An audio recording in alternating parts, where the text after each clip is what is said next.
नमस्कार, मैं हूं आदर्श। आप देख रहे हैं अनपेड पत्रकार। आज वर्ल्ड प्रेस फ्रीडम डे है, यानी कि मीडिया की स्वतंत्रता का दिन।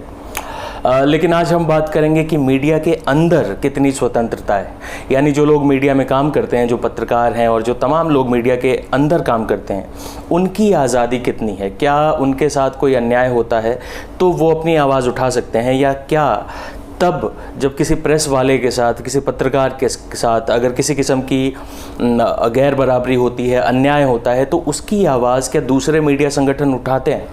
ऐसा नहीं है। भारत की अगर बात करें तो भारत में कोई भी एक कारगर पत्रकार संगठन नहीं है। किसी प्राइवेट चैनल में कोई पत्रकार संगठन बनाने की कोई अनुमति नहीं होती है। इसके कारण जग जाहिर है। अब सवाल ये है कि ये जो प्रेस फ्रीडम डे है, ये पत्रकारों के लिए है या उन मीडिया मालिकानों के लिए है जो बड़े बड़े उद्योगपति हैं। अब ये महज जुमला नहीं रहा है कि बड़े बड़े उद्योगपतियों ने मीडिया को ख़रीद लिया है। अब ये एक फैक्ट है। जैसे ईटीवी नेटवर्क था, बहुत बड़ा नेटवर्क था जिसके तमाम राज्यों में उसके संस्करण चलते थे। ईटीवी बिहार, ईटीवी यूपी, उस पूरे ग्रुप को रिलायंस ने ख़रीद लिया, बड़े वाले अंबानी भाई साहब ने। और अब वो न्यूज़ 18 के नाम से वो ग्रुप है जिस पे पूरा मालिकाना हक उनका है। अगर हम सबसे तेज़ चैनल आज तक की बात करें तो उसमें भी 21% शेयर बिड़ला के हैं। इस तरीके से तमाम जो अन्य मीडिया संगठन हैं, मीडिया संस्थान हैं, उसमें बड़े बड़े उद्योगपतियों के शेयर हैं, उनका मालिकाना हक है।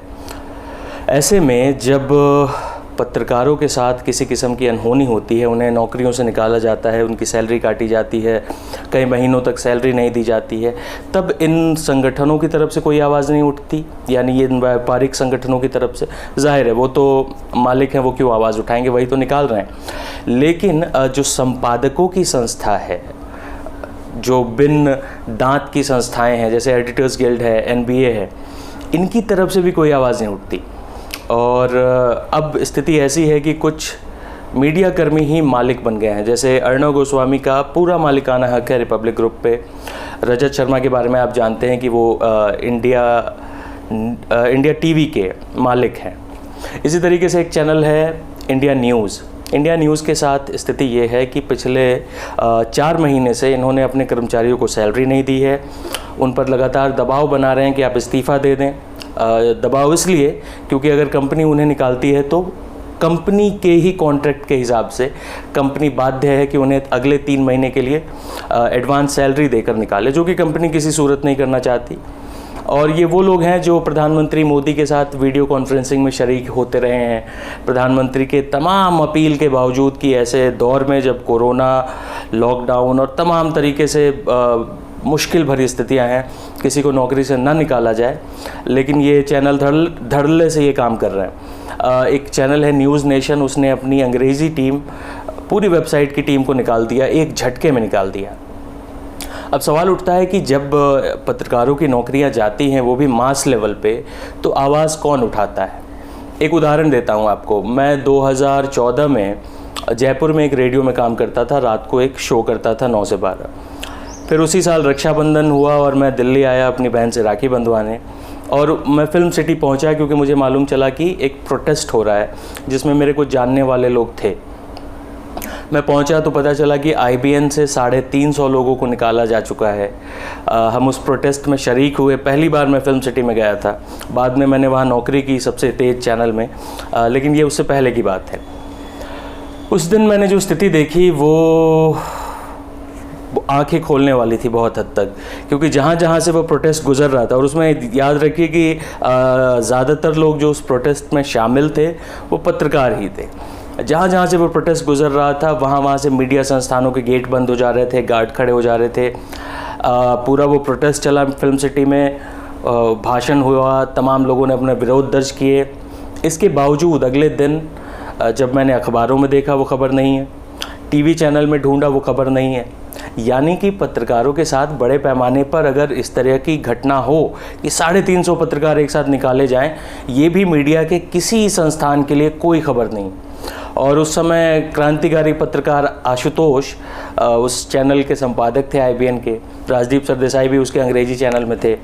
बाद में आशुतोष अपने राजनीतिक फ़ायदे के लिए आम आदमी पार्टी में गए और अब पार्टी में जब कुछ बात नहीं बनी तो वापस से सत्य की पुनर्स्थापना कर रहे हैं। खैर, विषय से विषयांतर न होते हुए आज प्रेस फ्रीडम डे पर मैं ये जानना चाहूँगा कि क्या पत्रकारों की आज़ादी है या प्रेस फ्रीडम के नाम पर सिर्फ उन मालिकानों की आज़ादी है जो चैनलों को चलाते हैं, सिर्फ उन संपादकों की आज़ादी है जो इन मालिकों के इशारे पे नाचते हैं, या उन उद्योगपतियों की आज़ादी है जो कमोबेश इस देश के हर एक टॉपिक पे, हर एक मुद्दे पे अपना जो एजेंडा है वो चलाना चाहते हैं। और आज आप देखिए कि मीडिया के ज़्यादातर चैनलों में अगर एक ही किस्म का कंटेंट आ रहा है तो उसके पीछे एक बड़ी वजह है कि इसमें उस औद्योगिक घराने की बड़ी पूंजी लगी हुई है। अगर आप स्वामी रामदेव के ख़िलाफ़ कुछ बात कहेंगे तो स्वामी रामदेव को ऐड नहीं आएंगे। अगर आप मैकडॉनल्ड्स के ख़िलाफ़ कुछ कहेंगे तो मैकडी अपने ऐड देना बंद कर देगा।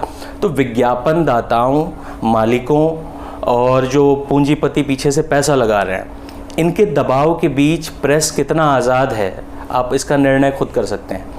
दूसरी बात कि कोई भी कारगर पत्रकार संगठन इस देश में नहीं है जिसकी आवाज़ पर सारे पत्रकार लामबंद हो सके। ऐसा कोई संगठन नहीं है, ऐसे संगठन को खड़ा नहीं होने दिया गया है। और प्राइवेट चैनलों में, जो कि ज़्यादातर मीडिया प्राइवेट ही है, वहाँ पर ऐसी आज़ादी है ही नहीं, इसकी आप कल्पना ही नहीं कर सकते। वहाँ अगर कोई ये आवाज़ उठाए कि हम एक संगठन बनाना चाहते हैं पत्रकारों का, तो अगले ही दिन हो सकता है उन्हें निकाल दिया जाए, उन्हें बाहर कर दिया जाए। क्योंकि पत्रकारिता जगत की स्थिति ये है कि वो दावा तो करता है फ्रीडम ऑफ स्पीच और एक्सप्रेशन की, लेकिन अपने ही यहाँ काम करने वाले लोगों के साथ ये freedom of speech and expression का इतना बड़ा दोहन है, इतना बड़ा दमन है, जिसकी आवाज़ मीडिया के बाहर शायद बहुत कम लोग जानते हैं। मजबूरी में जो लोग मीडिया के अंदर अपना घर चलाने के लिए काम कर रहे हैं, शायद वो आवाज़ ये कभी नहीं उठाएंगे। मैं भी एक सो कॉल्ड मुख्य धारा के चैनल का पत्रकार हूँ और भुक्तभोगी हूँ, क्योंकि मुझे भी उन तमाम दिक्कतों का सामना करना पड़ रहा है इस लॉकडाउन के दौरान, जिससे मेरे बहुत सारे पत्रकार साथी जूझ रहे हैं, जिनकी महीनों से सैलरी नहीं आई है, जिन्हें असमय नौकरियों से निकाल दिया गया है। सुप्रीम कोर्ट में भी पत्रकारों को निकालने का लॉकडाउन के दौरान ये जो प्रक्रम हुआ है, ये मामला गया है। लेकिन सुप्रीम कोर्ट उस मालिक की बात तो सुन सकता है जो पत्रकार भी है और एक चैनल का संपादक भी है और मालिक भी है, और उसकी बात तो वो सुन सकता है आधी रात को। लेकिन जो आम पत्रकार हैं, जो नौकरी पेशा पत्रकार हैं, जो मालिक नहीं हैं या मालिकों से उतनी उनकी गलबहिया नहीं हो पाई है, उनकी आवाज़ सुप्रीम कोर्ट इतनी आसानी से नहीं सुनता है। हमें ये भी देखना होगा कि हमारी न्यायपालिका, विधायिका, कार्यपालिका और पत्रकारिता, इन चारों की हम जब बात करते हैं तो पत्रकारिता तो अपनी जो उसके आदर्श थे, जो उसके मूल्य थे, उससे भटक गई है। लेकिन बाकी संस्थाओं के साथ भी शायद ऐसा ही हो रहा है। आप याद कीजिए कि बड़े बड़े पत्रकारों को चैनलों से निकाला गया, पुण्य प्रसून वाजपेयी हों, अभिसार शर्मा हों, ऐसे तमाम लोगों को निकाला गया। और साफ तौर पे ये बात सामने आई कि ऐसे लोगों को क्यों निकाला गया, क्योंकि ये सरकार के खिलाफ बात कर रहे थे। सरकार उन्हें निकलवाने का दबाव डाल सकती है, तमाम सरकारें ऐसी होती हैं, लेकिन अगर एक मजबूत पत्रकार संगठन होता तो उनके पीछे खड़ा होता। लेकिन दुर्भाग्य से, चाहे वो संपादक के स्तर के पुण्य प्रसून वाजपेयी हो या कोई किसी वेबसाइट का, न्यूज़ नेशन का सब एडिटर हो, अगर उसके साथ गलत होता है, अगर उसकी आज़ादी छीनी जाती है, अगर उसके अधिकारों का दमन होता है, तो उनकी आवाज़ उठाने वाला कोई नहीं है। इसलिए मैं समझता हूँ कि प्रेस फ्रीडम डे जो इंटरनल गुलामी है प्रेस के अंदर, उसको उजागर करने का दिन होना चाहिए। और ये वीडियो बनाने का मेरा एकमात्र मकसद यही है कि आपको बता सकूँ कि प्रेस के अंदर जो लोग काम करते हैं वो किस स्थिति में काम करते हैं। वो अगर उनके साथ किसी भी किस्म की गलत चीज़ें होती है तो उस पर आवाज़ उठाने के लिए कोई संगठन नहीं है, कोई न्यायपालिका सुओ मोटो एक्शन नहीं लेती है। और जो लोग जिनके खिलाफ ये खड़े होते हैं, जाहिर तौर पे वो बड़े बड़े उद्योगपति हैं जो चैनलों के मालिक हैं। और ये तमाम चैनलों का हाल है। आप इंडिया न्यूज़ की बात मैंने की, आज तक की बात की, टाइम्स नाउ आप जानते हैं कि वो कितने बड़े उद्योगपतियों का समूह है, times of India. Hindustan times इस देश के जाने माने अमीर परिवार की एक संपत्ति है इस तरीके से आप तमाम मीडिया संस्थानों की बात कर लें। एक वीडियो मैं इस पर भी बनाऊंगा कि मीडिया में नेपोटिज्म किस तरीके से है, परिवारवाद कैसे है, उस पर हम आगे आएंगे। लेकिन आज हम प्रेस फ्रीडम डे की बात कर रहे हैं, और अगर हम मीडिया की आज़ादी की बात कर रहे हैं तो हमें मीडिया में आज़ादी की भी बात करनी होगी। आप देख रहे हैं अनपेड पत्रकार। धन्यवाद।